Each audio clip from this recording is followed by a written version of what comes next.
Hi Janice, so this is page 35 and this is rehearsal E.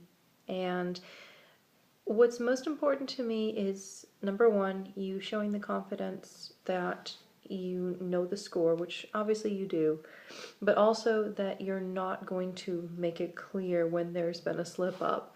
If the pattern isn't right, you know what to do. If the pattern isn't jiving for you, which I mean that happens. I'm sure you probably remember from my first year at in recital choir. I had a lot of trouble with that. I don't know if you remember with the A Mater, but I could not keep that pattern together to save my life. So it happens. That's when you break into the circles. And if you're having trouble finding your way back, listen for how this piece is constructed. I mean, it's really, really strong in the idea that it's, you have your rest, then you have your choir or your choral entrance. So when you've got those rests coming up that you can do kind of go back into it and back into it again. Most of your entrances come in like that. So in the event that you get stuck, just think of, okay, I need to make a breath space here. I can sense this is where this is happening next. And this is where your year of work, or your time with working with shower comes in, because you'll have the ability to use your memory to help where your pattern fingers aren't working so well. Now, if your pattern gets really, really off and you cannot find your way out of it, then my next best thought for you is to go ahead and actually conduct the music itself very subtly down here. So you could do an et lux perpetua et luceat.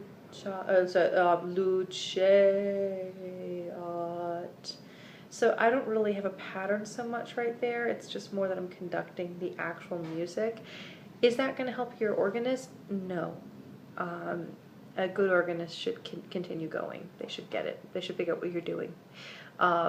Is that going to help your choir? Yeah, and it's going to help you out of a tricky spot. Because sooner or later, your memory is going to jog. I know this particular phrase is on the downbeat. I know this particular phrase is on the two beat. I can find my way back into it. Those are ways to get out of it. A way to preventative maintenance yourself is literally just to do that all the time while you're picking up a glass of water, while you're cooking dinner, while you're driving. Conduct pop songs, they're all in 4. If you're listening on the radio when you're driving, I don't feel like me, I've got top 40 on all the time. So, click the button, all right, do, da da da da, Willie, Willie, cake by the ocean, da da da da da, da da da da da da da da da da. Got it, it's in there. And that's exactly what you need to do to get that pattern solid. Those are my first few thoughts for you. Next thought for you is those releases are not yet your friend, and they're close, but you're overthinking them. You're overthinking them, and you want to make sure they're so clear. Yes, you do need them to be clear, but I need to somehow figure out a way to break out of the whole Janis has to be super, super analytical about it. I would love to see you think more in terms of, this is the moment in which I'd like them to shut up. It's kind of close to a 2. Boom, shut up. Or shut up. However else you want to say shut up. So et lux perpetua, this is bar 81. So I would do et lux perpetua, and then going on from there, so boom. You've been doing a good job keeping that clear, but one of the greatest things that you can possibly do is, again, keep this hand out of the way until you're going to really use it. Even if you're shaping, shape it in a way that you are not making it clear that you're doing this. Because to be honest, if you're seeing this and then somebody gives you a cutoff,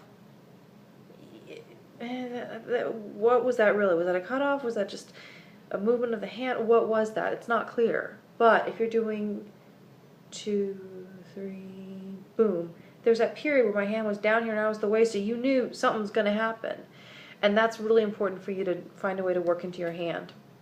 I want to applaud you for not subdividing in a weird way until the very last moment, and then you went back to your old way, and I really want to applaud you for not doing that until the very last second. So great job, because what we see from the side is still something to the extent of like that's happening, or I think it's more like that actually. So it's more like a lift, and it's very confusing. I know what you're trying to do is control when exactly that entrance happens, but it's very confusing. So let me go to the ending here. Let me find where that pickle was for you.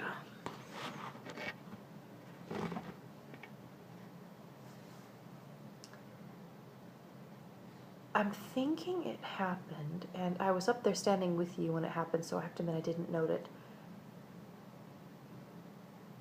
I'm thinking you were trying to subdivide the second to the last bar, the A's. And if that's the case, then here's an easy trick for you, and you can use this anywhere where you've got 2 half notes in a row.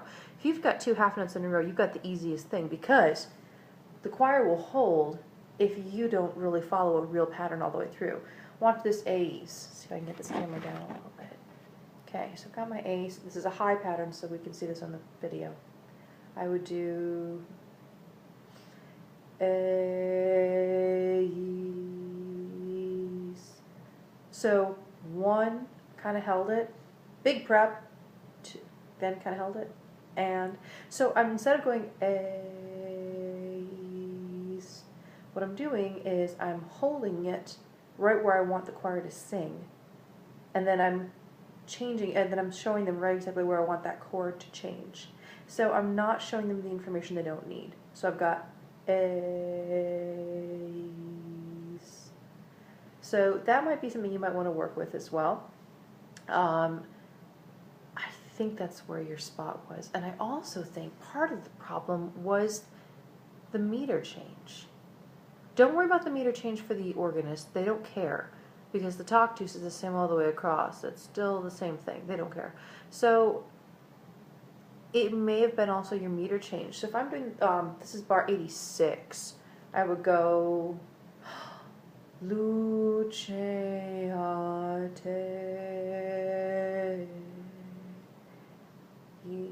2, 3, just move into it. Don't even have to say anything. Because here's the thing, when they say these, this hand will tell them when to be quiet.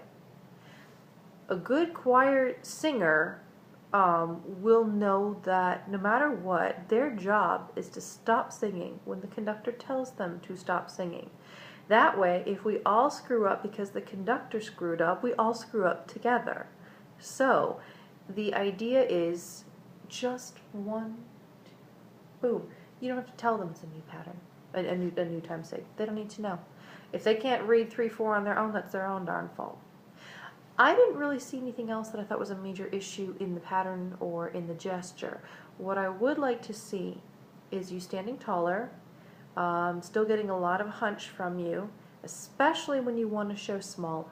I want to encourage you, instead of going, I'm smaller, smaller, smaller, smaller, smaller, piano, and then bigger, bigger, bigger, bigger, bigger, for anything forte. I want you to see perhaps bigger, bigger, bigger, bigger, forte, smaller, smaller, smaller, smaller, smaller, smaller, piano. So you can still do smaller, smaller, smaller, smaller, but you didn't hunch. Because as you well know, if you hunch, all that's going to happen is you're not going to be able to breathe or sing correctly. So why would you want to show that to your singers? Because subconsciously they're going to do the same thing. And so you've now cut off some of their breathing, which you really don't want to have happen for your sopranos. And you've made it so that they don't have the tools they need to be the best they can be for you. So be taller. Those are my thoughts for the video. I'll send you some notes as well. And that's it. Great job. Bye.